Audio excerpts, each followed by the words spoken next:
Bonjour à tous et bienvenue sur ce webinaire dédié aux solutions connectées Yokis. Donc, à titre d'information, il y a à peu près 30 secondes de décalage entre le moment où on tourne cette vidéo et le moment où vous visionnez cette vidéo. Donc, pour tout ce qui est question, n'hésitez pas à les poser sur le chat.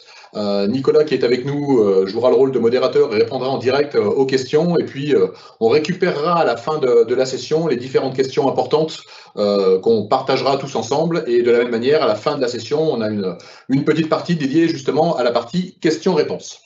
Donc, dans un premier temps, ce que nous allons faire, c'est que nous allons parler des différentes possibilités que vous avez pour créer une installation connectée. Pour ce faire, Yokis a développé deux applications. Une application dédiée au client final, qui est une application de pilotage, qu'on nous verrons tout à l'heure, et puis une application de paramétrage qui est dédiée aux professionnels. Le but étant d'éviter d'avoir une seule et même application et que l'utilisateur final puisse lui-même commencer à modifier certains réglages et peut-être poser des soucis au niveau de l'installation. Et puis, Yokis est quand même un produit qui, depuis maintenant une vingtaine d'années, est un produit créé par des professionnels pour les professionnels. Les produits Yokis, vous ne pouvez les trouver que dans le réseau des grossistes en matériel électrique et ils ne peuvent être normalement achetés que par des professionnels et nous tenons à garder ce canal de distribution. Donc, la première application est une application de paramétrage, comme je vous l'ai dit, dédiée aux professionnels. Elle s'appelle Yokis Pro, elle est gratuite. Vous pouvez la télécharger sur le store Google, en sachant qu'effectivement, étant donné qu'au niveau de la tablette, on est obligé de connecter une clé de manière à pouvoir communiquer avec les différents modules, elle n'est malheureusement pas disponible sous iOS. Par contre, c'est un outil de paramétrage, ce qui veut dire que cette clé, considérez-le comme une visseuse, à savoir quand on achète une visseuse pour aller sur un chantier, on ne la laisse pas au client à la fin du chantier. Donc cette clé va vous permettre de faire autant de chantiers que vous le souhaitez. C'est un petit investissement, les prix sont quand même relativement raisonnables, on pourra en parler à la fin au niveau des questions-réponses, mais à faire une seule et unique fois. Donc, je vais rentrer sur mon application professionnelle qui s'appelle Yokis Pro. Il faut créer un compte professionnel. Donc, moi, c'est déjà fait, bien évidemment. Ce compte nécessite un numéro de SIRET qui est valide. Donc, on a essayé de verrouiller le fait que, justement, une fois que vous avez créé votre compte, bien évidemment, tous ces chantiers, vous ne les avez pas. Ils vont s'accumuler sur votre application au fur et à mesure des différentes créations. Point important, comme vous le voyez, moi en haut à droite de mon écran là-bas, je suis connecté à Internet. Par contre, le point essentiel, c'est que cette application est complètement autonome, ce qui fait que vous n'avez pas besoin d'avoir une connexion Internet pour faire l'intégralité du paramétrage du chantier, que ce soit un chantier radio ou un chantier connecté. Comme vous allez le voir, on va commencer par créer un chantier radio, puis on le transformera ensuite en chantier connecté par l'ajout de la passerelle de communication. Donc, cette partie connectée n'est pas nécessaire. Par contre, elle sera intéressante quand vous revenez, par exemple, le soir à l'atelier ou à la maison. Vous vous connectez avec la tablette sur Internet et automatiquement, ça va faire une sauvegarde de votre chantier sur un espace de stockage qui vous appartient. Vous le voyez ici, ce chantier est sauvegardé sur le cloud, donc sur un espace de stockage qui vous appartient, comme je vous l'ai dit. Ce qui veut dire que si demain vous êtes sur un chantier, on vous vole la tablette ou vous cassez votre tablette, vous n'aurez pas besoin de recréer les chantiers. Vous avez tout simplement besoin d'une nouvelle tablette, vous retéléchargez l'application, vous re-rentrez avec vos identifiants et mots de passe et vous allez récupérer l'intégralité des chantiers qui auront été sauvegardés. Je vous montre rapidement comment créer un projet, même si on en a déjà un ici qui est tout prêt dans un souci de gain de temps, bien évidemment. On clique sur créer un projet, deux possibilités, chantier individuel ou chantier collectif. Un chantier collectif, c'est ni plus ni moins qu'un regroupement de chantiers individuels au même endroit. Par exemple, dans le cadre d'un chantier collectif, on va avoir un ou deux bâtiments. Dans le premier bâtiment, on va avoir peut-être une trentaine de logements. Sur ces 30 logements, il y aura 15 appartements type T3. Le gros avantage, c'est que vous n'avez pas besoin de créer les 15 appartements type T3. Vous n'allez créer qu'un appartement type T3, puis après le dupliquer autant de fois que vous en avez besoin, de manière à éviter de faire des tâches répétitives. Et encore une fois, le but est clairement de gagner du temps. Dans notre cas, on fera un chantier individuel. Donc, je vous montre rapidement comment créer un chantier individuel. On peut mettre une photo. C'est la photo que vous avez vue dans la bulle juste avant. Ça permet également d'identifier les chantiers plus rapidement. Il y a différents champs. Les champs sont obligatoires ou non. Vous voyez, les champs obligatoires sont signalés par une petite étoile rouge. Bien sûr, le nom du chantier est obligatoire. Toute cette partie-là, l'adresse mail, le nom d'habitant, le prénom, le numéro de téléphone, ne sont pas des points obligatoires, mais je vous conseillerais quand même de les renseigner. On parlera de la raison tout à l'heure. Et puis les deux autres points obligatoires, trois, la ville, le code postal et le pays étant renseignés automatiquement par rapport au paramétrage de la tablette. Mais c'est tout à fait modifiable. Si vous êtes par exemple frontalier et qu'un de vos clients a une maison secondaire au Luxembourg, en Espagne, au Portugal ou autre, vous avez tout à fait la possibilité de changer bien évidemment le pays. ville et code postal de champ obligatoire. On reviendra également tout à l'heure sur la raison de cette obligation. Une fois que vous avez créé cette petite partie-là, la seule chose que vous avez à faire, c'est en bas, là-bas à droite, cliquer sur suivant. Et là, vous allez vous retrouver sur cette configuration-là où effectivement le chantier a été créé. Là, il y a une petite photo. Par contre, pour l'instant, il y a 0 point de commande et 0 module, bien évidemment. Donc, pour la suite de ce webinaire, on va partir du principe que ce que vous voyez là, la valise qui est là, c'est une installation sur laquelle on a schématisé 3 pièces. Vous avez un salon, une chambre, un jardin. Prenez en considération le fait que les récepteurs, vous les avez déjà installés, ils sont raccordés, mais vous avez refermé l'intégralité des boîtes. Donc ça, c'est important pour la suite. Vous n'aurez plus besoin d'accéder aux différents récepteurs de l'installation pour tout ce qui est paramétrage. Donc je vais commencer à rentrer dans mon chantier. Pour ce faire, il suffit tout simplement de cliquer sur la bulle correspondante. Je rentre dans mon chantier. Là, vous voyez, il existe 3 étapes. Étape 1, plan et module. Étape 2, point de commande. Étape 3, usage. Usage est grisé. C'est-à-dire que si j'essaye d'accéder à la partie usage pour l'instant, effectivement, disponible uniquement avec un Yokis Hub. Ce qu'on appelle un usage chez Yokis ou un scénario chez Yokis, pour vous expliquer, ce n'est pas une commande de centralisation.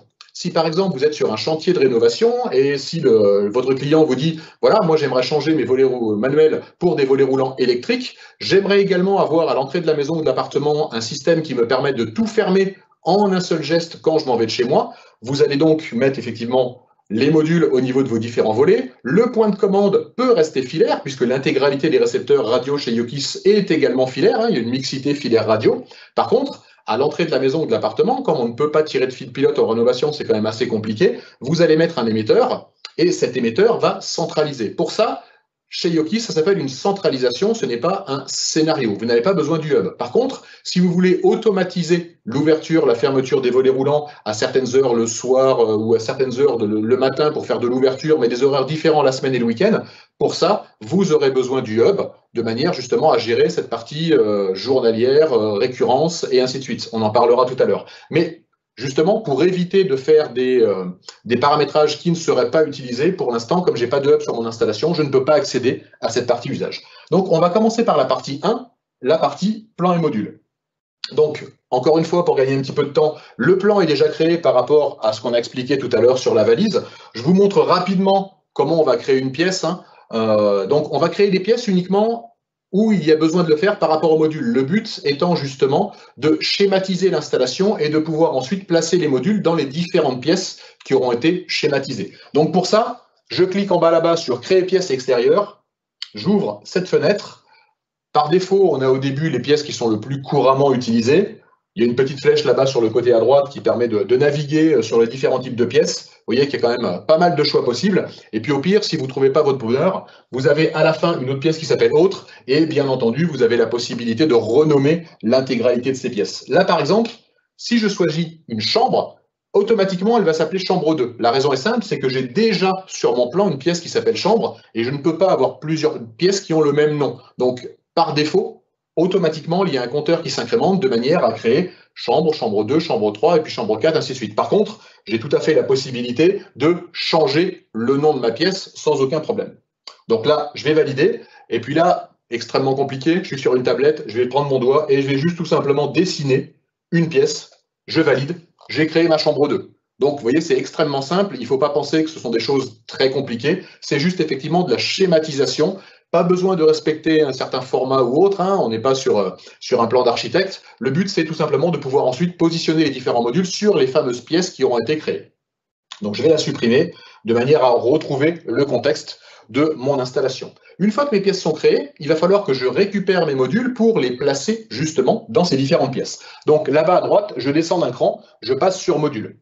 Apparaît ici la liste des différents types de modules, les différentes familles de modules que vous allez retrouver chez Yokis. Donc, dans la famille des ouvrants, je vais retrouver bien évidemment les modules volets roulants qui vont faire du pilotage de motorisation, donc aussi bien du volet roulant, du brise-soleil, du store-ban, enfin tout ce qui concerne une motorisation en ouverture-fermeture. Mais je vais également retrouver un autre module qui s'appelle le MAU, c'est un module automatisme qui permettra également de piloter portail, porte de garage.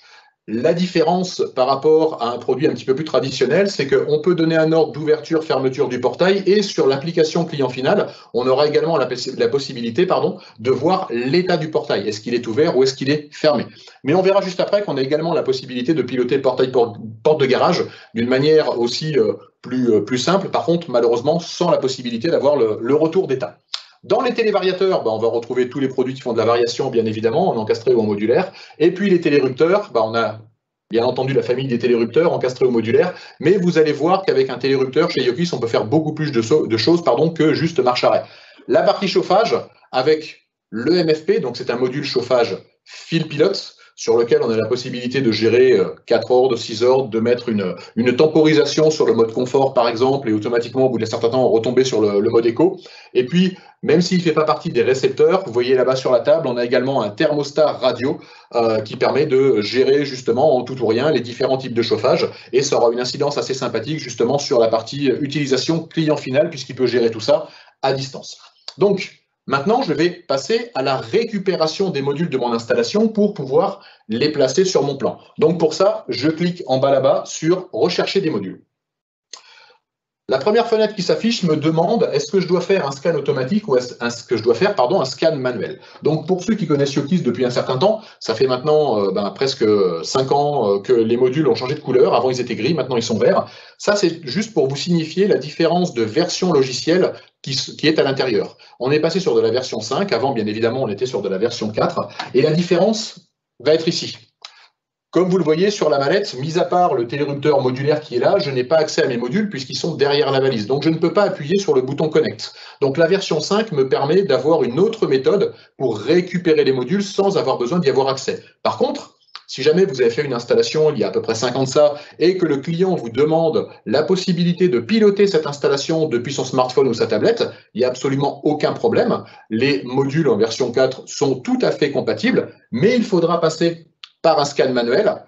Et une fois que je lance mon scan manuel, il faudra physiquement appuyer sur le bouton Connect de chaque récepteur pour que ma clé puisse les récupérer et que je puisse ainsi les placer sur le plan. Ce n'est pas le cas de la valise, bien évidemment. On est sur des modules en version 5. Donc là, je vais valider. Et tout ce que j'ai à faire, c'est suivre les indications qui sont à l'écran. Est-ce que mes modules sont bien alimentés? Oui, ça c'est facile pour vous en tant qu'installateur de le vérifier. Je clique sur Suivant. Recherche de modules. Éteignez et rallumez 3 fois le disjoncteur de tête afin d'activer la reconnaissance des modules. Donc, étant donné que je ne peux pas appuyer sur le bouton Connect, il faut trouver une autre solution pour que mes modules puissent être récupérés par ma clé. Donc, cette solution, on l'a trouvée en faisant effectivement 3 coupures marche au niveau des modules. Cette manipulation permet de mettre tous les récepteurs qui sont alimentés par ce disjoncteur en mode écoute.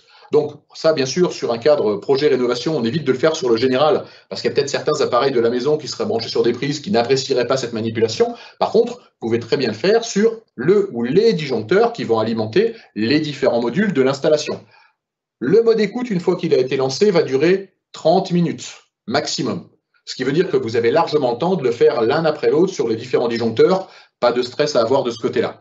À partir du moment où un module a été détecté, il coupe automatiquement ce mode écoute de manière à ne plus émettre de radio. Il a déjà été récupéré, c'est plus la peine qu'il continue à émettre. Si pour une raison quelconque, 30 minutes ne suffisent pas, admettons que vous ayez fait une belle installation et puis à l'arrière de la maison, après le jardin, vous avez également un local technique dans lequel vous avez un petit coffret électrique qui va alimenter les différents circuits d'éclairage extérieur. Donc vous êtes à l'avant de la maison, vous récupérez l'intégralité des modules. Par contre, les modules qui sont effectivement dans le jardin sont trop loin par rapport à la clé et la tablette. Alors c'est vrai que la clé et la tablette, pour se déplacer, étant donné que c'est mobile, il n'y a aucun problème de ce côté-là. Mais au moment où vous allez passer la maison, le client est encore là et puis il vous arrête parce qu'il a besoin de vous parler d'un projet.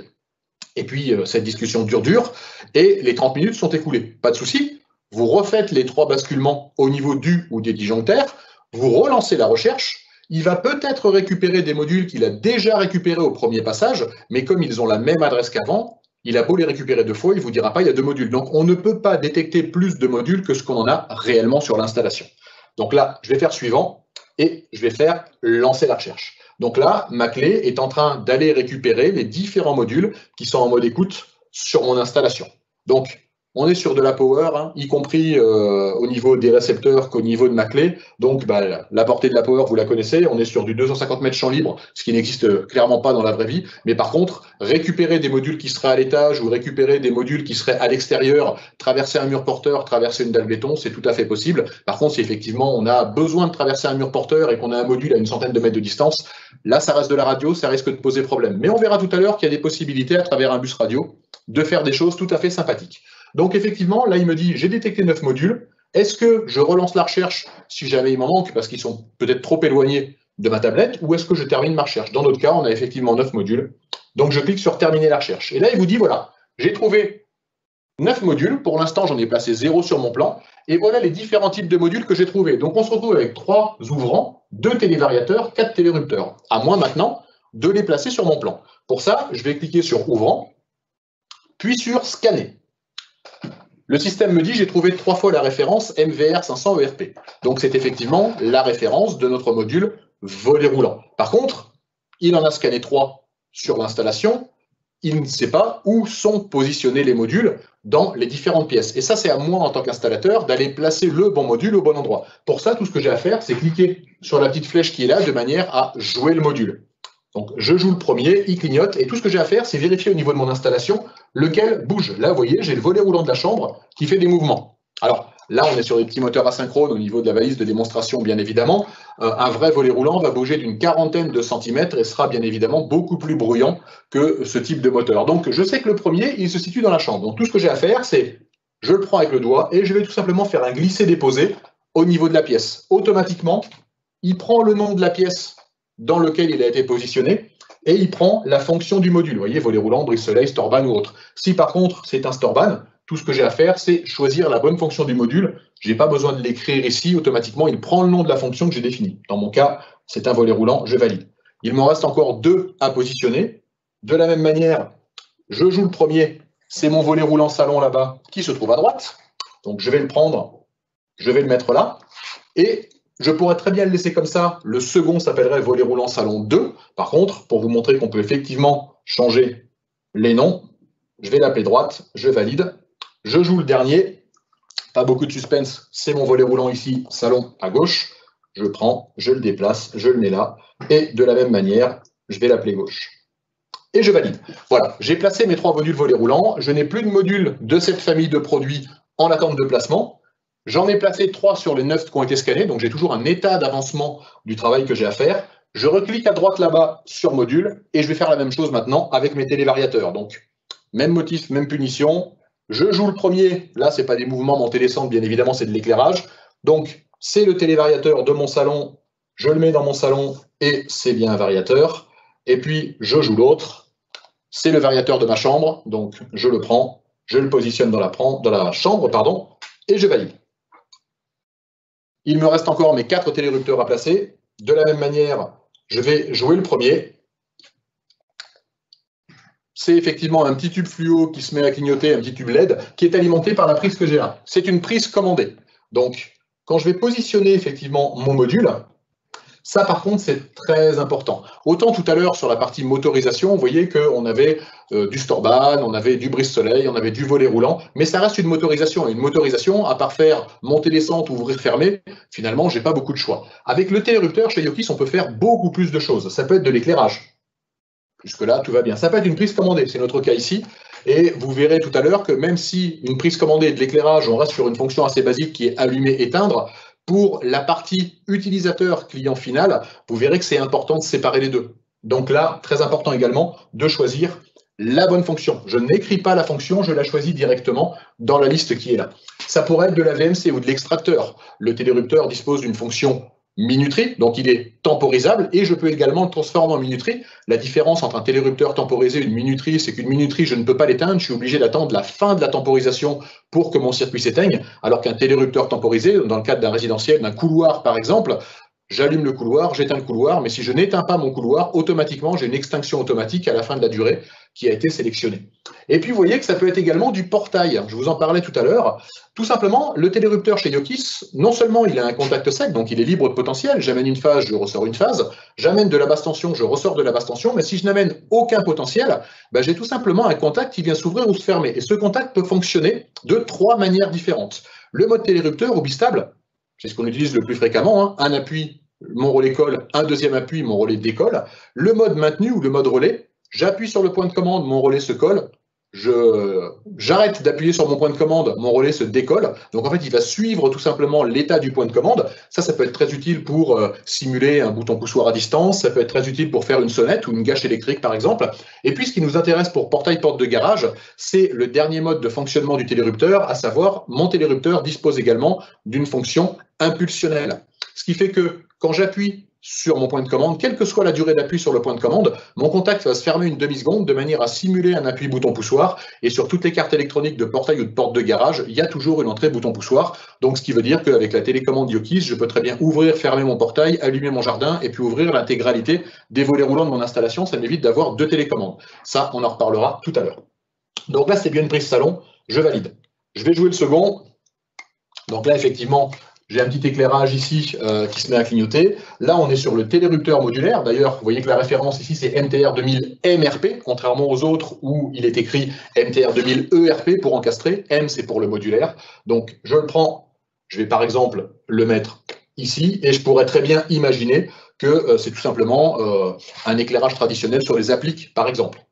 Je valide. Je joue celui-ci. Là, vous voyez, j'ai mon éclairage de jardin qui se met à clignoter. Donc, je le prends, je le mets dans le jardin et je suis bien sur une fonction d'éclairage. Et puis, le petit dernier, regardez bien ce qui va se passer, on en parlait juste avant. J'ai effectivement ici mon portail qui s'ouvre. Donc, mon télérupteur est en train de piloter mon portail. Je le prends, je le mets dans le jardin. Et surtout, très important, je stipule bien le fait que ce soit un portail. Et vous verrez l'implication que ça a après sur le fonctionnement du produit en lui-même. Je valide. Voilà, j'ai placé les 9 modules sur les 9 que j'avais scannés. Donc, on en parlait tout à l'heure, le télérupteur, je peux effectivement faire plein de paramétrages. Je peux le temporiser, je peux le transformer en minuterie. Et aujourd'hui, quel que soit le module Yokis, qu'il soit filaire ou qu'il soit radio, le process pour faire du paramétrage, c'est tout simplement un code d'appui sur le bouton poussoir. Alors certains diront que c'est compliqué, que ainsi de suite. Alors en fait, c'est pas que ce soit compliqué. Je pense que tout le monde sait compter. C'est vrai qu'il y a des multitudes de codes, tout simplement parce que c'est un produit numérique. Il ne faut pas oublier que Yokis était le premier il y a 20 ans à faire du micro-module numérique et que le but c'était d'arriver à trouver une solution pour faire du réglage, du paramétrage sans avoir besoin d'outils particulier. Donc le nombre d'appuis sur le bouton poussoir, ça a toujours été quelque chose de très simple qui nécessite absolument aucun appui. Par contre, c'est vrai que c'est toujours embêtant parce que quand on est sur un chantier en train de faire du paramétrage, il peut y avoir plein de choses qui rentrent en jeu, à savoir, on est sur un chantier, on veut vite terminer, on a une sorte de stress qui s'installe, on peut faire des bêtises en appuyant sur le bouton. De la même manière, on peut très bien imaginer un carreleur qui démarre une disqueuse pendant que je compte, donc ça me perturbe et je perds le compte, donc il faut que je recommence. Et puis je pense que le pire, vous serez tous d'accord pour dire que c'est le client qui regarde ce que vous êtes en train de faire et qui vous tapote sur l'épaule pendant que vous comptez en disant « mais vous faites quoi là ?» Ça, c'est la problématique parce que le client va forcément essayer après de faire de son côté. Donc là, l'avantage, comme on a un outil de paramétrage, c'est de le faire justement avec cet outil. Par exemple, si je veux temporiser mon éclairage de jardin de manière à avoir une extinction automatique, je vais tout simplement cliquer sur le produit, il s'agrandit, j'ouvre la page là de mon produit, donc je pourrais très bien le tester, faire allumer ou éteindre, histoire de voir la fonctionnalité du produit. Et puis en bas, là-bas, vous voyez, il y a marqué réglage. Et quand je clique sur réglage, tout ce que je peux faire par un code d'appui au niveau de mon point de commande, je vais le retrouver ici, soit par une case à activer, soit tout simplement sur une liste menu déroulant. Donc par exemple, là, pour faire nos tests, je vais mettre une temporisation, donc j'active la partie temporisation, et dans ma liste déroulante, je vais tout simplement mettre 4 secondes. Et je fais sauvegarder les paramètres. Et là, ma clé va tout simplement aller écrire ces paramètres directement dans mon module. Donc, c'est beaucoup plus facile que de faire X appuis sur le bouton poussoir. Et de la même manière, je ne peux pas me tromper puisque j'ai choisi dans une liste. Je ne suis pas à une impulsion près. Donc là, il y a beaucoup moins de risques potentiels d'erreur. Je vais prendre maintenant le télévariateur. Et sur le télévariateur, il y a également pas mal de réglages qu'on peut faire. Et le premier réglage qui apparaît, si vous regardez, c'est de transformer mon télévariateur en mode tout ou rien. Donc, si je prends un télévariateur et que je le transforme en tout ou rien, ça devient un télérupteur. Alors, quel serait l'intérêt réel de dire je prends un télévariateur pour le transformer en télérupteur alors que le télérupteur existe déjà? Vous allez voir, c'est pas très compliqué. Si je prends les deux produits qui sont là, vous voyez effectivement ici, là vous avez un télévariateur, là vous avez un télérupteur. Au niveau encombrement, en largeur, c'est la même chose. Par contre, là où ça devient intéressant, je vais me rapprocher un petit peu de la caméra, c'est au niveau de l'épaisseur. Le télévariateur est 2 fois moins épais que le télérupteur. Donc ça, l'avantage que ça a, si vous êtes embêté effectivement sur un chantier, ça peut avoir plusieurs avantages. Le premier avantage, c'est de dire, demain, si mon client souhaite changer la fonctionnalité de son produit et passer d'un télérupteur à un télévariateur, tout ce que j'ai à faire, c'est activer la case ou désactiver la case mode permanent tout ou rien et il redevient télévariateur. Donc ça, en process maintenance, c'est quand même assez sympathique. Et puis le deuxième point, c'est si jamais vous êtes effectivement embêté par un problème d'encombrement, n'hésitez pas à prendre le télévariateur, le transformer en télérupteur.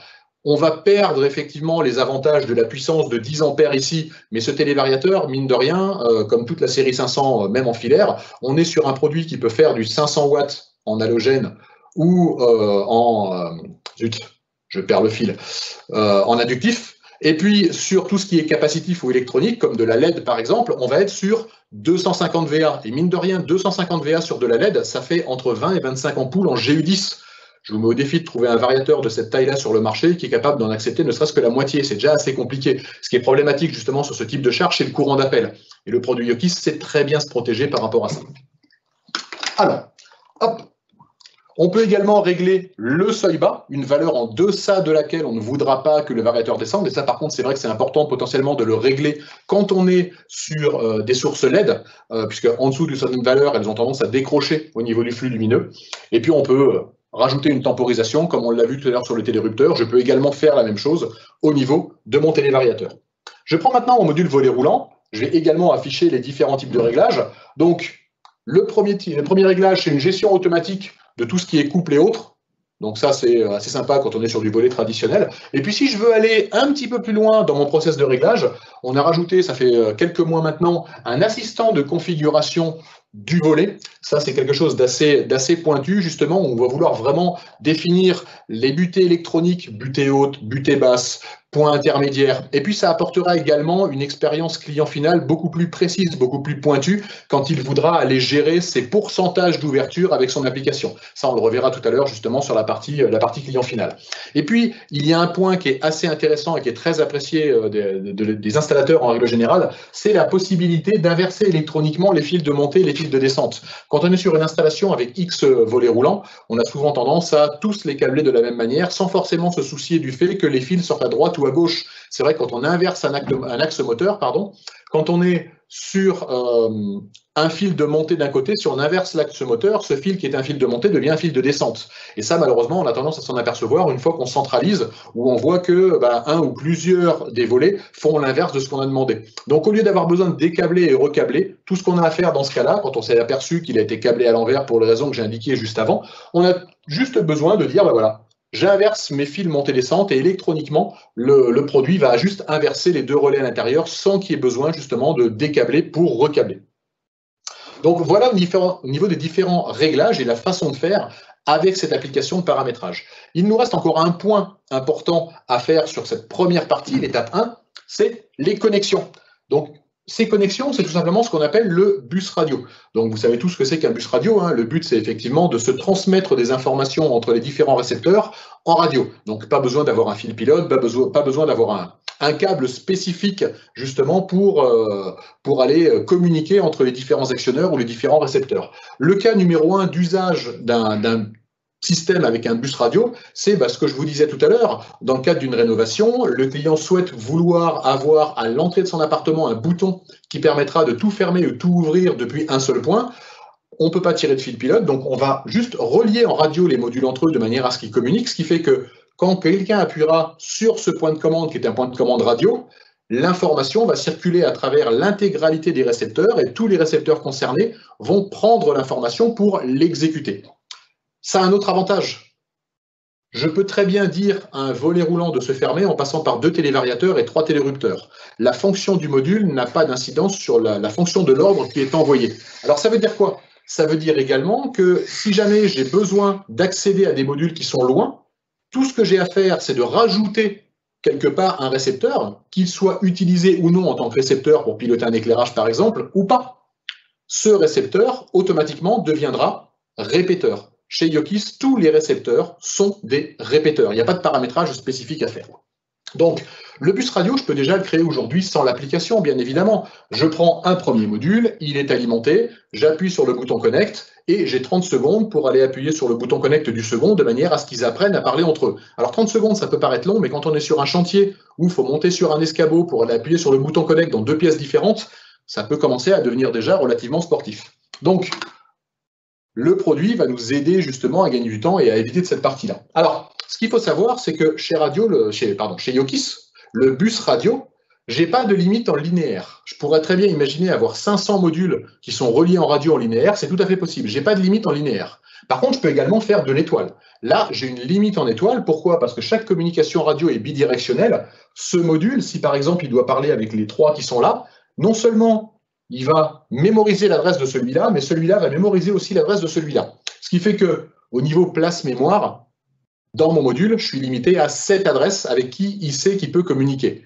Mais globalement, si celui-là doit parler avec ces 3-là, celui-là peut encore parler avec 7 et ainsi de suite. Donc, je n'ai pas vraiment de limite sur mon installation au niveau du nombre de modules que je peux appairer entre eux. Par contre, là, sur mon installation, j'ai donc 9 modules. Ce n'est pas une très grosse quantité de modules. Ces 9 modules pouvant parler chacun avec 7 autres, ça me fait en tout 9 puissance 7 possibilités différentes d'interconnexion. Ça paraît pas comme ça, mais juste avec mes 9 modules-là, j'ai plus de 4 millions de possibilités différentes d'interconnexion pour créer ce bus radio. Donc, je pourrais très bien imaginer qu'on laisse le système gérer en automatique l'intégralité et tout tester, mais non seulement ça prendrait pas mal de temps, mais également, il ne faut pas oublier que la clé, quand elle communique en radio, elle a besoin d'énergie pour communiquer en radio. Et cette énergie, aujourd'hui, elle apprend directement sur la batterie de la tablette via le câble qui est là. Donc, si je suis sur le cadre d'un chantier collectif et que j'ai X appartements à faire dans la journée, bien évidemment, je vais éviter de vider la batterie en une demi-journée. Donc, pour ça, on a imaginé un système qui implique également l'installateur, mais qui permet de limiter grandement le champ des possibles. Et c'est tout simplement fait en 2 étapes. L'étape 1, connecter les pièces entre elles.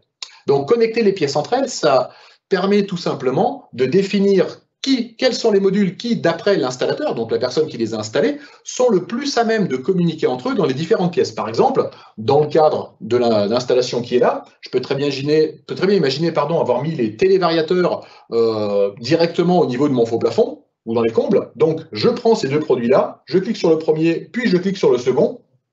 J'ai préparé ma liaison. Je n'ai pas créé une liaison, j'ai juste défini une gestion en disant « je te conseille de passer par là, c'est ce que moi, installateur, me semble le plus logique dans l'installation, puisque vous savez, vous, en tant qu'installateur, où sont positionnés les modules. » Puis je vais faire pareil, par exemple, entre le volet roulant de la chambre et l'éclairage extérieur.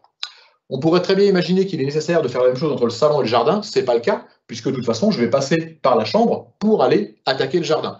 Et c'est tout ce que j'ai à faire. Le but, c'est que toutes les pièces soient touchées au moins une fois. Et vous allez voir, je vais déplacer un petit peu ça, je vais me pousser un petit peu, mais si vous voyez bien. Je vais cliquer là-bas, en bas, sur étape suivante, puis lancer la création automatique. Le système va commencer par vérifier par un envoi de données et une lecture si ce que j'ai proposé est valide. Vous voyez, il vient de créer celle-là. Et puis, il va se servir de ce qui a déjà été créé pour aller de plus en plus loin. Contrairement à la récupération des modules qu'on a vu tout à l'heure sur la première partie, là, je n'ai pas besoin de déplacer ma tablette dans le sens où il se sert de ce qui a déjà été créé pour aller de plus en plus loin. Donc là, j'ai 9 modules. Vous allez voir, ça va nous prendre à peu près une petite trentaine de secondes. Alors l'avantage de ça, c'est que c'est déjà beaucoup plus rapide qu'effectivement faire les connexions à la main dans les différentes pièces, appuyer sur les boutons Connect et autres. Et puis le second avantage, et pas des moindres, si je dois le faire en appuyant directement sur les différents boutons Connect, ce qui se passe, ça veut dire que j'ai forcément accès à mes différents récepteurs. Qu'est-ce qui garantit que ce que j'ai créé en termes de connexion radio, alors que j'ai accès à mes modules, sera toujours aussi accessible ou aussi valide une fois que j'aurai pris ces mêmes modules, que je les aurai remis dans les boîtes et que j'aurai refermé l'intégralité de mes boîtes? Rien du tout. Au contraire, peut-être que la liaison radio sera plus mauvaise qu'avant. Donc, c'est aussi beaucoup plus fiable à ce niveau-là. Voilà. Là, il m'a créé le bus radio. Alors, on est sur du linéaire. Bon, en même temps, c'est vrai que là, dans la mallette qui est là, vous avez 9 modules qui sont enfermés dans 50 cm² dans une valise métallique. Donc, la session webinaire qui a eu lieu il y a 2 jours, le bus radio était bien évidemment différent, puisque là, tous les modules arrivent à communiquer entre eux sans trop de soucis. De la même manière, si demain le client vous dit je voudrais rajouter 1 ou 2 récepteurs, que ce soit dans une semaine ou que ce soit dans 2 ans, pas de problème. L'installation de base est déjà là et tout ce que vous aurez à faire, c'est de passer par une liaison manuelle. Vous n'avez pas besoin de refaire l'intégralité du bus. On peut très bien imaginer, juste au niveau des connexions, faire modifier les connexions, et puis si vous voulez créer manuellement un bus radio entre 2 récepteurs, tout ce qu'il y a à faire, c'est cliquer sur le premier, puis cliquer sur le deuxième, et le système va donc essayer de créer cette connexion. S'il peut le faire, il va le faire sans aucun problème. S'il ne peut pas, il vous l'affiche. À vous, en tant qu'installateur, de dire s'il ne peut pas passer par là, je vais peut-être passer par un autre chemin, tout simplement. Donc, voilà au niveau de la création du bus radio, qui est quand même aussi beaucoup plus rapide que ce que vous pouviez connaître jusque-là en appuyant sur les boutons Connect de l'installation. Alors, L'étape 1 est terminée. Je pense que vous serez tous d'accord pour dire que ce n'est pas très compliqué. C'est un petit peu comme le vélo. Dès qu'on a appris à en faire, après, on n'oublie pas. Le process restera toujours le même, que vous ayez 5 modules, que vous en ayez 50, le process est exactement le même. Donc, je vais passer maintenant à l'étape 2, les points de commande. Donc, je clique sur point de commande. Bien évidemment, quand on parle de point de commande, on ne parle pas de paramétrage d'un point de commande filaire. Un point de commande filaire va directement activer le module. Là, on va parler de paramétrage de point de commande radio. Donc, je vais cliquer sur Nouveau point de commande. Apparaît là la liste des différents types de points de commande qui existent chez Yokis. Donc, vous avez les anciennes télécommandes, 2 canaux, 4 canaux et 8 canaux. Celle-là. Et puis, vous avez la nouvelle génération de télécommandes qui existe en 1 canal, 2 canaux, 4 canaux, 8 canaux. Donc, c'est celle, hop, que j'ai là. Je vais la rapprocher un petit peu de manière à ce que vous puissiez voir correctement à ce niveau-là. Voilà ce que ça donne. Donc là, on a la nouvelle génération, là, on a l'ancienne génération. Elle fonctionne exactement de la même manière. Au niveau power, on est sur la même chose. La grosse différence, effectivement, c'est principalement au niveau visuel, au niveau design. Et puis, comme on commence à toucher de plus en plus de clients finaux par l'intermédiaire, justement, des professionnels installateurs, c'est vrai qu'il fallait quand même un produit qui a un aspect plus qualitatif que la télécommande ancienne génération que nous avions. Ensuite, vous allez retrouver la nouvelle télécommande Galet, que j'ai aussi là, que je pourrais vous montrer, donc je la montrerai si jamais vous le souhaitez à la fin. La télécommande Galet 8 canaux, les télécommandes murales. Donc une télécommande murale, c'est ça. C'est une télécommande qui, en termes d'épaisseur, n'est pas plus épaisse qu'un appareillage traditionnel, donc on n'est pas sur un produit saillie tel qu'on pourrait l'entendre traditionnellement. Ça existe en 1 canal, 2 canaux, 4 canaux. Vous avez à l'arrière la connectique pour mettre sur une boîte de 45 et le double face est fourni avec. Attention, le double face, c'est un produit assez pro, donc soyez sûr de l'endroit où vous le positionnez avant de le coller, parce qu'une fois que c'est collé, c'est collé. Ce qu'il faut savoir, effectivement, c'est que si jamais vous êtes sur une installation où vous avez déjà de l'appareillage, alors ça ira pas forcément partout. Par contre, ce qu'il faut savoir, c'est que si j'enlève l'encadrement d'origine, je peux très bien venir clipser un encadrement mosaïque sur le produit. Visuellement, ça donne ça. En épaisseur, on est sur de l'appareillage traditionnel. Votre client ne verra pas la différence. Et puis, si jamais vous êtes encore sur un autre type d'appareillage, je peux très bien enlever la partie doigt carré que j'ai là. J'ai accès directement à l'électronique. Et puis, ce que je vais faire en lieu et place, tout simplement, c'est venir ici clipser ce qu'on appelle un doigt rond, qui existe en 1 touche, en 2 touches, en blanc, en titane ou en graphite. Je viens le mettre en lieu et place du doigt carré d'origine. Et puis ensuite, je viens clipser une plaque de finition Céliane et ça donne ça.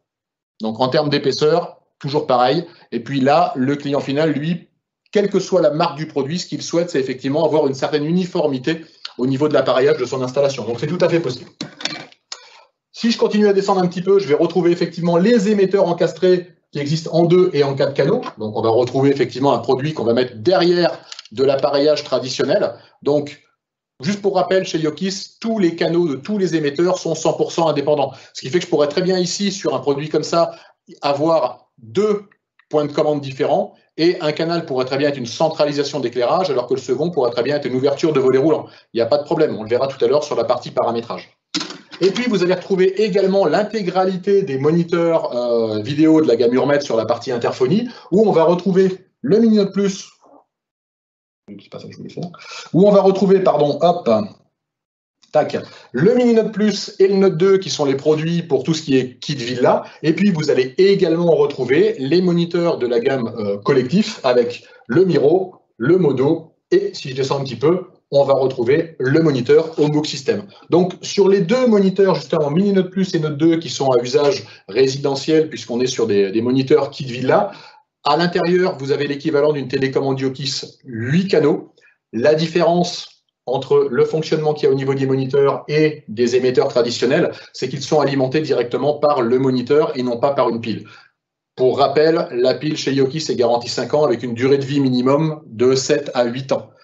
On peut aller même au-delà sur des produits 1 ou 2 canaux. On est vraiment sur le cas d'un produit en 8 canaux où là, ça va durer à peu près 8 ans.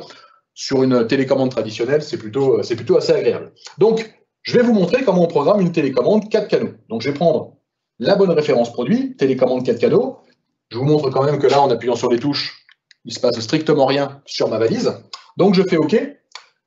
Je peux lui donner un petit nom. Donc, par défaut, c'est la référence de la télécommande. Donc, je vais l'appeler webinaire. Hop. Voilà. Et tout ce que j'ai à faire ensuite, c'est associer une commande à chaque canal. Donc volontairement, on a affiché en grand l'image du produit avec le numéro de chaque canal de manière à éviter les erreurs. Alors autant sur une télécommande comme ça, on va retrouver les numéros inscrits directement sur les touches, autant effectivement sur un émetteur encastré ou sur une télécommande murale telle qu'on l'a vu tout à l'heure, c'est quand même assez intéressant de savoir quelle est la couleur du fil qui correspond au canal 1 sur un émetteur encastré et quelle est la touche qui correspond au canal 1 sur une télécommande murale. Donc là, par exemple, admettons que je reprends mon exemple de tout à l'heure, cette télécommande soit sur les clés de ma voiture. Le canal 1, c'est pour mon portail. Le canal 2, mon éclairage de jardin. Mon canal 3 et 4, c'est ouverture centralisée ou fermeture centralisée de mes volets roulants. Donc, je vais cliquer sur associer une commande. Plusieurs possibilités. Commande directe, commande centralisée ou scénario. Scénario est encore grisé puisque j'ai toujours pas de hub sur mon installation, donc je ne peux pas lancer de scénario puisque j'ai pas de hub. Je vais faire une commande directe. Alors, la commande directe, pourquoi? Parce que je vais m'adresser à un ou 3, 4 modules maximum. Au-delà de 4 modules, c'est plus de la commande directe, je fais une centralisation. Je vais vous montrer après comment on fait. Tout ce que j'ai à faire à ce niveau-là, c'est de choisir sur mon plan le ou les modules que je veux piloter en direct. Donc là, comme je vous l'ai dit, c'est le portail. Donc je prends tout simplement mon portail. Vous voyez, il est surligné. Et puis là, il s'est affiché. Tout ce que j'ai à faire, c'est choisir une action. Tout à l'heure, je vous ai dit qu'il était important de choisir la fonction portail. On est sur un produit, un télérupteur. Mais vous allez voir que dans les différents choix d'action, j'en ai qu'une. C'est le mode impulsionnel. Je prends, je valide. Le canal 2, pareil, c'est une commande directe, c'est mon éclairage de jardin. Je vais prendre donc mon éclairage de jardin. Je suis sur la même référence de produit que mon portail. Par contre, comme j'ai défini que c'était un éclairage, j'ai beaucoup plus de possibilités. En effet, si j'avais laissé ces possibilités sur un portail, allumer ou éteindre un portail, c'est un peu délicat. Donc là, je vais faire une bascule allumer-éteindre. Je valide. Le canal 3, je passe sur une commande de centralisation. Je valide. Comme je ne peux pas faire une commande groupée avec hub puisque j'en ai pas de choix, je fais une commande groupée sans hub. Et là, tout ce que j'ai à faire, effectivement, c'est dans la liste qui est là. Soit je peux créer une zone, par exemple, la zone 1 qui a été créée précédemment ne prend que les 2 volets du salon. Moi, dans mon cas, je veux l'intégralité des volets. Donc, je clique sur NVR ici. Vous voyez, ils sont tous surlignés. Et là, au niveau de mon action, je vais donc choisir ouvrir ou stop. Effectivement, quand j'appuie sur le bouton d'ouverture, si je rappuie sur ce bouton d'ouverture, c'est la fonction stop. Et puis, le 4e, de la même manière, je vais refaire une commande groupée toujours sur mes volets roulants. Par contre, cette fois, je vais faire fermer, je valide. Donc, voilà ce que je souhaite faire avec mon émetteur, qui pour l'instant est toujours vierge. Tout ce que j'ai à faire, c'est en bas à droite là-bas, cliquer sur programmer. On me demande combien de télécommandes je veux. Si effectivement mon client me dit j'en veux 4, je vais tout simplement cliquer sur la flèche qui est là pour afficher 4 et je vais les programmer les unes à la suite des autres. Ça évite de refaire 4 fois l'intégralité de la manip. Là, j'en ai qu'une. Je fais OK. Et tout ce que j'ai à faire, c'est effectuer 2 appuis rapides sur un des boutons, n'importe lequel. 1, 2. Et ma clé va directement aller écrire ces valeurs-là dans ma télécommande. Voilà, écriture effectuée. Retour au point de commande. Ma télécommande webinaire apparaît ici. Voilà ce qu'elle doit faire. On va essayer. Le canal 1, portail jardin. Mon portail est en train de se fermer. Le canal 2, marche arrêt éclairage. Marche arrêt. Puis tout à l'heure, on a mis une temporisation de 4 secondes.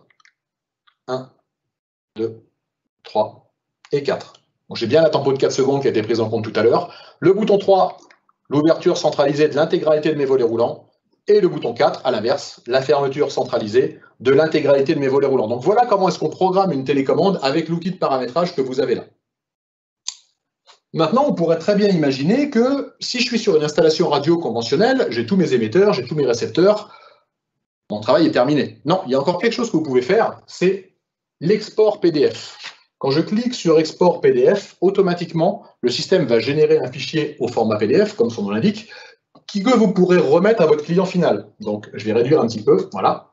Donc, une première page de garde qui va reprendre le nom du chantier, l'adresse, la date de réalisation. Donc, vous voyez, je ne sais pas si vous voyez bien, mais marqué 26/11, c'est bien aujourd'hui. Les coordonnées du professionnel qui a fait l'installation, qui sont issues du compte pro. Les coordonnées du client final, si on les a renseignées. C'est pour ça, tout à l'heure, que je vous disais que c'était important quand même de renseigner le maximum de champs. Une page qui reprend l'intégralité des coordonnées du client, qui là est vide puisque je ne l'ai pas renseigné. Une page qui reprend les puissances maxi admissibles en fonction du type de module et du type de charge. Le schéma du bus radio qui a été créé avec toute l'installation. Toutes les différentes pièces avec les produits de chaque pièce, le nom qui a été donné et le paramétrage de chaque produit. Par exemple, si je prends effectivement le jardin, ici, j'ai bien mon éclairage de jardin avec une temporisation qui est activée sur 4 secondes. Et si je descends encore un peu, je vais retrouver effectivement ma télécommande webinaire avec ce qu'elle doit faire. Donc, ce rapport, c'est ni plus ni moins qu'un rapport de l'installation. Et je peux vous garantir que quand on remet un rapport comme ça au client final, ça donne quand même un aspect hyper pro, ça permet de valoriser le travail de l'installateur. Alors, maintenant, admettons que mon client souhaite passer sur une installation connectée. Tout ce que j'ai à faire, c'est rajouter le hub, la passerelle de communication. Donc pour ça, c'est pas très compliqué, hein. Sur site, je branche ma passerelle directement RJ45 à la box Internet, même si dans un premier temps, ce n'est pas nécessaire. Et puis là, j'ai la possibilité également, j'ai même le besoin de brancher mon hub sur une prise de courant. Donc le transformateur et le câble RJ45 sont fournis avec le produit. Une fois que mon produit est branché, tout ce que j'ai à faire, c'est revenir ici sur plan et module, rechercher des modules. Là, je peux faire un scan manuel, puisque je n'ai pas besoin de faire 3 coupures marche. Le produit ne sera pas mis dans une boîte, j'aurai toujours accès au produit. Je fais un scan manuel, je valide. Suivant, lancer la recherche et j'appuie sur le bouton Connect de mon hub. À titre d'information, le bouton Connect, c'est le bouton avec les 2 flèches que vous voyez ici. Si jamais vous le cherchez, il est là. Donc là, il m'a trouvé le hub, donc je peux stopper la recherche. Donc là, il essaye de voir s'il y a d'autres modules qui sont en mode écoute. Terminer la recherche. Mon hub est ici. Tout ce que j'ai à faire, c'est le prendre. Je le place sur le plan. Je n'ai pas besoin de le jouer pour le repérer, puisque sur une installation, j'en aurai qu'un. Je valide et c'est terminé. Il n'y a pas besoin de refaire le travail du bus radio parce que le hub se sert du bus radio, il ne fait pas partie du bus radio. Ça me laisse à ce moment-là la possibilité, effectivement, de créer du scénario. Donc, je reviendrai tout à l'heure sur les scénarios, sur la partie client final, puisque dans la grande majorité des cas, c'est surtout le client final qui se crée ses propres scénarios parce que c'est des scénarios de vie. Et quand on pose la question au client final, quel est le type de scénario qu'il voudrait, dans un premier temps, il n'a pas trop d'idées. Alors, maintenant, pour terminer cette partie-là, c'est pas compliqué du tout, hein. Au niveau de mes détails ici, quand le hub n'est pas paramétré, là mon hub est déjà paramétré, donc je ne vais pas le refaire, mais globalement, sinon ici, vous avez un petit bouton qui apparaît où il y a marqué « Envoyer sur le hub ». Tout ce que vous avez à faire, c'est appuyer sur ce bouton « Envoyer sur le hub » et l'intégralité des infos que vous avez créées sur votre appli Yokis Pro sur ce chantier va être transférée en radio, encore une fois, toujours pas besoin de connexion Internet, entre la clé et le hub directement. Et une fois que ça c'est fait, le travail de l'installateur est terminé, ça devient le travail du client final. Donc le client final, lui, télécharge une autre application qui s'appelle Inno, qui est gratuite également, et qui existe aussi bien sur Android que sous iOS, puisque là, je ne connecte pas de clé directement à mon terminal. Dans un premier temps, il va falloir que le client final se crée un compte, de même manière, identifié en mot de passe. Il n'y aura pas cette partie-là dans un premier temps, puisque pour l'instant, ce compte n'est pas appéré un hub. Il y aura marqué « Vous n'avez pas d'installation, voulez-vous ajouter une nouvelle installation ?» Et le seul prérequis, effectivement, c'est que le téléphone ou la tablette soit connecté en Wi-Fi sur le même réseau que le hub qui, lui, est connecté à RJ45. Donc, à la maison, bien souvent, c'est la box Internet, tout simplement. Une fois qu'il dit « J'ajoute une nouvelle installation », le système vérifie sur l'ensemble du réseau s'il trouve un hub. Il vient afficher le hub. Le client clique sur le hub. Il récupère les infos. Ça va afficher cette page. Donc là, c'est le nom qui a été donné au niveau du chantier. Et tout ce que j'ai à faire, c'est entrer dans mon installation. À ce moment-là, apparaît un écran comme celui-là, où vous allez retrouver l'intégralité des modules qui ont été créés par le professionnel. Si effectivement j'ouvre volet roulant salon gauche, vous voyez que le volet roulant salon gauche là-bas s'ouvre. La photo qui est là est une photo que Yokis fournit, c'est une photo générique. Par contre, le client final a tout à fait la possibilité de mettre ses propres photos. De la même manière, il a la possibilité de changer le nom des produits. Le but, c'est que ce tableau de bord soit vraiment hyper personnalisable par le client final. À la limite, le client, une fois qu'il voit la photo, il n'a même plus besoin de regarder le nom du produit. De la même manière, si le variateur de la chambre, je l'utilise peu, je peux très bien le pousser et le mettre à des endroits différents. Donc, toute cette partie-là est vraiment hyper paramétrable pour le client final.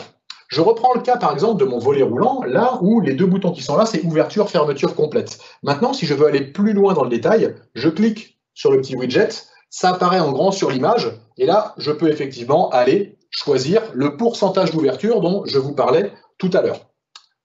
Je peux également, ici, en cliquant sur le petit cœur, sauvegarder cette valeur. Donc, dans ces cas-là, je pourrais très bien la rappeler autant de fois que j'en ai besoin. Vous voyez, si je clique sur le petit pictogramme 40%, automatiquement, il y va directement. Donc, à titre d'info, je peux sauvegarder 2 valeurs favorites sur les volets roulants. Je peux sauvegarder 2 valeurs favorites sur les télévariateurs. Et puis, le télérupteur, entre marche et arrêt, il n'y a pas beaucoup de valeurs favorites, donc c'est uniquement marche-arrêt.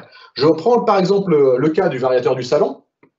Donc là, tout ce que j'ai à faire, c'est du bout du doigt augmenter ou diminuer directement la partie éclairage. Et puis, encore une fois, si j'ai 54% qui convient quand je fais une soirée télé, ben voilà, hein, je pourrais très bien imaginer l'éteindre, et puis en cliquant sur le bouton 54%, je vais le retrouver directement. Ces pourcentages sont liés à l'application, ils ne sont pas inscrits directement dans le module. Ça, c'est important pour la suite. Donc, on a parlé de cette partie-là. Cette partie-là, mes commandes groupées, c'est quelque chose qui est également généré automatiquement par ce qu'a fait l'installateur. Vous voyez, tout à l'heure, je vous disais que automatiquement, quand on avait déclaré une prise, elle était séparée des éclairages. La raison est simple, c'est que si jamais demain, moi, en tant que client final, je veux faire un scénario qui, en partant de chez moi, coupe les éclairages et ferme mes volets, c'est pas pour cette raison-là que je veux aussi couper mes prises. Donc, le fait de séparer, ça permet justement de faire le distinguo. Donc, ça, c'est des boutons par défaut. Toutes les prises, tous les éclairages, tous les volets roulants. Et puis, quand vous avez un mélange volet roulant-éclairage, par défaut, il y en a un autre qui apparaît, c'est l'équivalent de je m'en vais de la maison, fermer tous mes volets et éteindre tous mes éclairages. Et quand je clique dessus, je vais effectivement aller fermer mes volets et couper tous mes éclairages en un seul geste.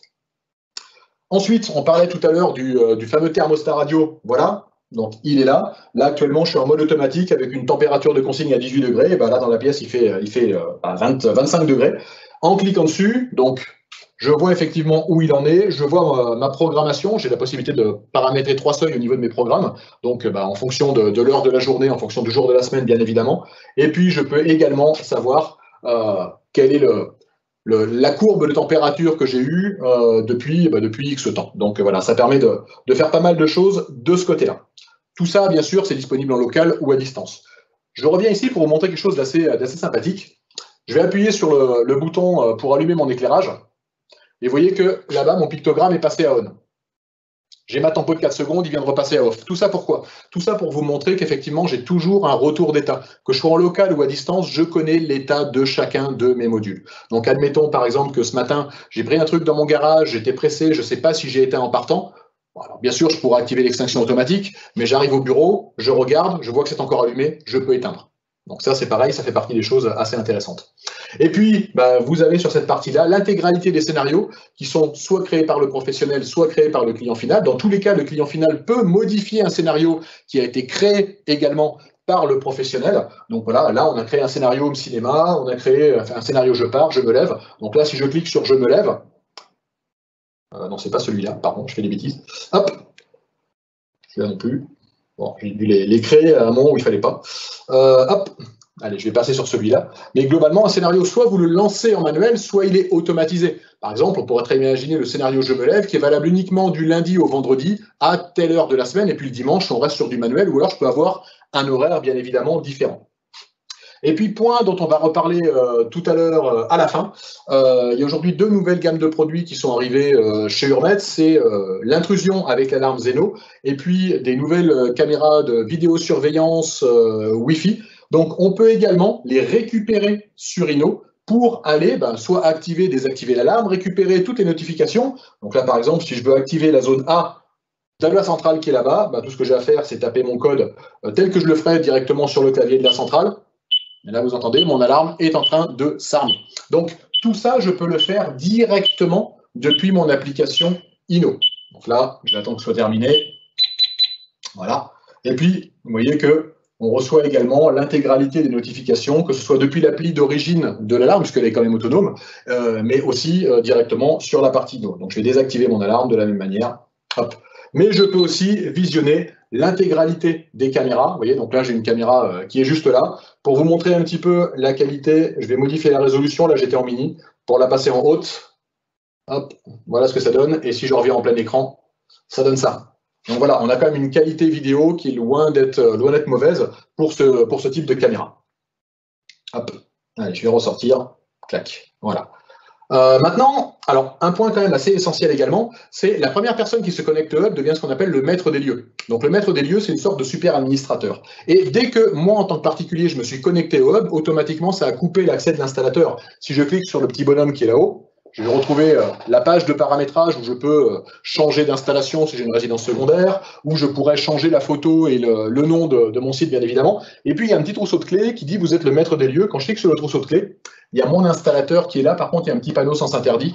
Et il n'y a que moi, en tant que maître des lieux, qui va pouvoir effectivement donner un accès à mon installateur. Donc, si j'ai besoin de faire une modif, j'appelle l'installateur, je vois avec lui sur la plage de date sur laquelle il veut intervenir et je vais simplement lui envoyer une invitation. Et à ce moment-là, il pourra effectivement, si je lui autorise l'accès, faire les modifs.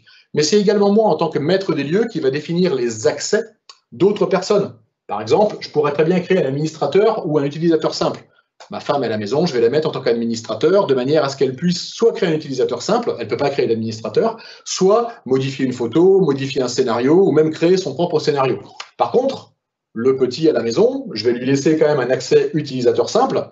Il a un smartphone, hein, sinon il ne peut pas survivre dans ce monde de brut. Mais globalement, je vais lui restreindre ses accès. Déjà, est-ce que je donne un accès limité ou pas dans le temps? Un accès limité, ce serait par exemple, voilà, je loue ma maison en faisant du Airbnb l'été.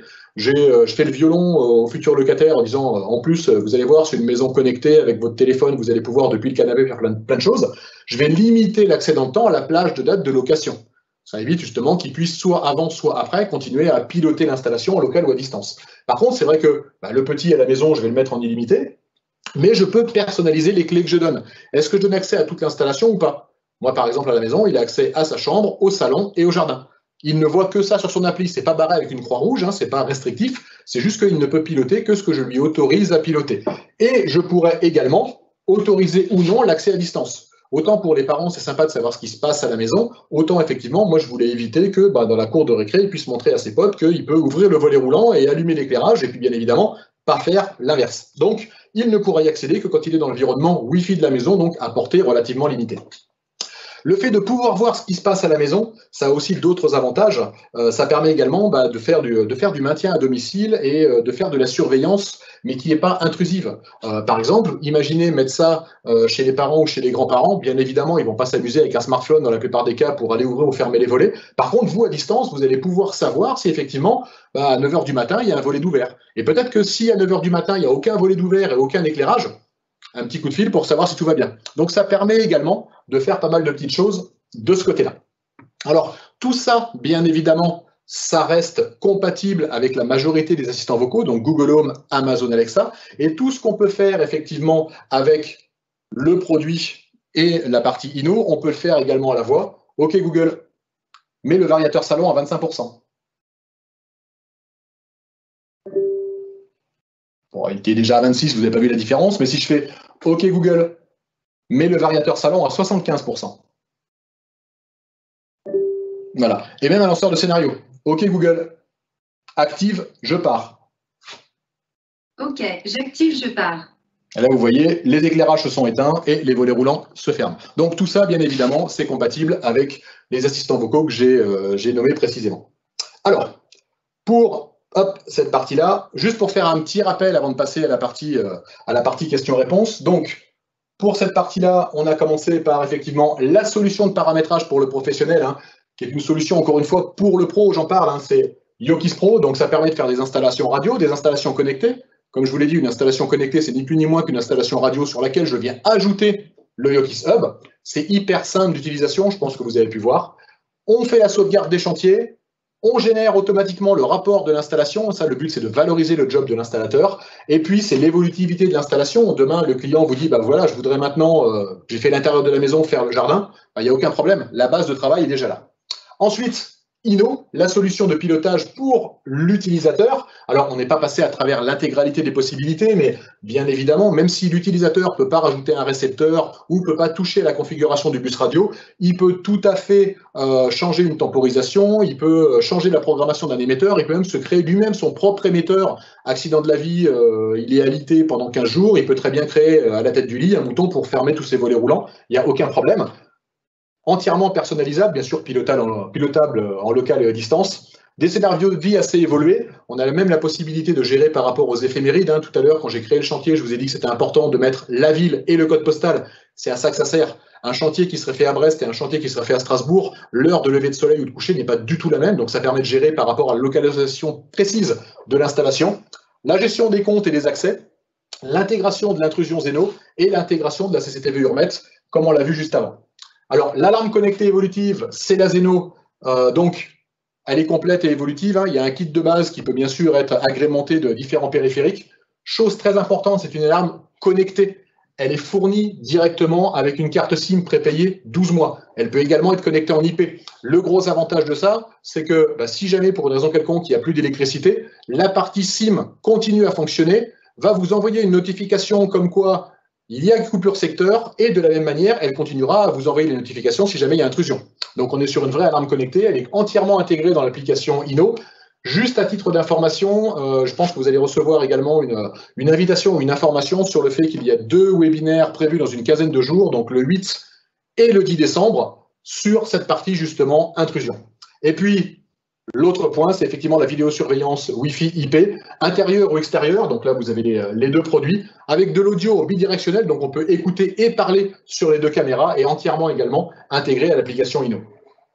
Chose très importante, pour ceux qui connaissaient déjà, on a refait une application Yoki's Guide. C'est bien plus qu'un simple catalogue. Hein. Vous allez retrouver bien sûr toutes les notices, les schémas, les guides d'utilisation, des actualités, les événements. Quand un de nos commerciaux fait une animation dans une agence, vous allez pouvoir le savoir. Vous allez pouvoir même l'ajouter directement dans votre agenda. Des tutoriels vidéo et un espace pro qui va arriver avec pas mal de petites surprises en tout début d'année prochaine. Voilà. On va passer maintenant à la partie... questions-réponses, donc si certains veulent poser des questions, c'est le moment de le faire, donc pensez au petit décalage de 30 secondes.